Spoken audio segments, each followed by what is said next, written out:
Hello and thanks for joining us for our mid-morning edition of Arirang News. I'm Mark Broom. Our top story this morning, 10 days after issuing a public apology on recent scandals linked to a longtime friend, Choi Soon-sil, President Park Geun-hye will once again address the nation in around half an hour from now. In a text message to reporters, the president's spokesperson said Park will address the nation at 10:30 a.m. Korea time.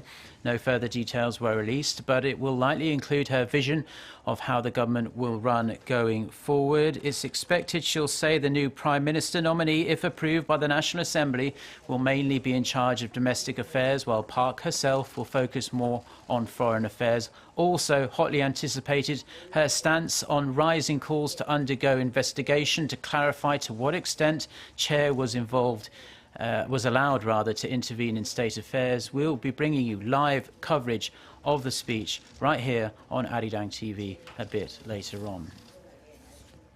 Moving on to the ongoing probe into the scandal, a Seoul court has issued an arrest warrant for Choi Soon-sil over allegations of abuse of authority and attempted fraud. This is expected to speed up the investigation into Choi, who's mired in a number of other criminal allegations as well. Oh Jung-hee with the details.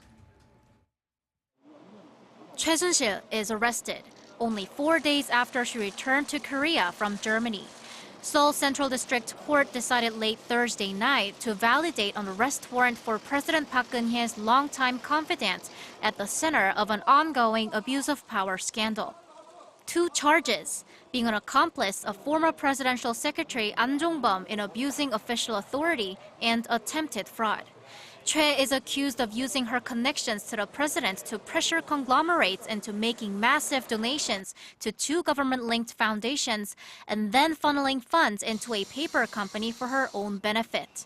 The court explained that Choi's crimes were approved and that it approved of the arrest warrant as there is a high possibility that she may flee or destroy evidence.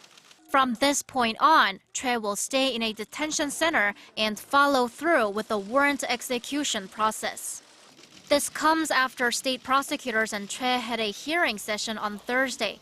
According to Choi's lawyer, there was an intense back and forth over whether Choi was an accomplice of former presidential secretary Ahn Jong-beom in the crime of abusing official authority. Choi teared up during the hearing and told the judge she is truly sorry for causing social confusion. Now that the court has approved the arrest warrant, prosecutors will be able to expedite the investigation. They could also move to charge Choi with other criminal offenses, including embezzlement, accessing presidential documents, and garnering favorable treatment for her daughter during her time at Ewha Women's University. Oh Jung-hee, Arirang News.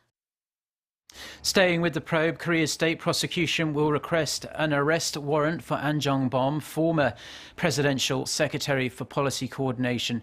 Today, the prosecution put Ahn under emergency detention Wednesday night, saying he could try to destroy evidence if he was released.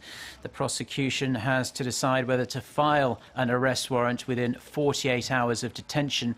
It's alleged Ahn forced local firms to donate huge amounts of money to the Mira and K Sports foundations, which Choi Soon-sil is believed to have established and operated. During questioning, Ahn reportedly said the president was directly involved in affairs related to the cultural foundations. Now, in other news, with fewer than 5 days to go until the big election in the United States, the race for the White House appears too close to call. Polls indicate Donald Trump is rapidly gaining ground in battleground states and has actually leapfrogged Hillary Clinton in New Hampshire for the first time. Park Jung-hong has this report. As the presidential race enters the home stretch, the competition is increasingly neck and neck. The FBI reinvestigation of Clinton's private email server has eroded her support, and several polls show many are shifting toward Donald Trump, despite controversies over his past remarks about women and allegations of unwanted sexual advances. The latest nationwide polls by the New York Times and CBS show Clinton leading Trump by 3 percentage points, 45% to 42%. As the margin of error is plus or minus 3%, it's still a statistical tie. Trump is catching up in a number of battleground states, including Pennsylvania, Colorado, North Carolina, and New Hampshire. A joint poll of New Hampshire by the Washington Post and ABC News shows Trump with a 1-point lead within the margin of error. In particular, in terms of electoral votes, pollster Real Clear Politics shows Clinton leads Trump by 226 to 180, but still falls short of the majority of 270. This means the tide could change definitively if Trump takes the leading battleground states. As President Obama joined Clinton to drum up support for her campaign once again on Thursday, Ted Cruz appeared on the trail for Trump. The Texas senator held joint events with Trump's running mate, Indiana Governor Mike Pence, to endorse Trump for president. Park Jong-hong, Arirang News. Well, that's all the news we have for now. We'll be back in around 20 minutes from now with live coverage of President Park Geun-hye's special televised address to the nation on the corruption scandal that has rocked Korea. Be sure to join us for that. Until then, goodbye.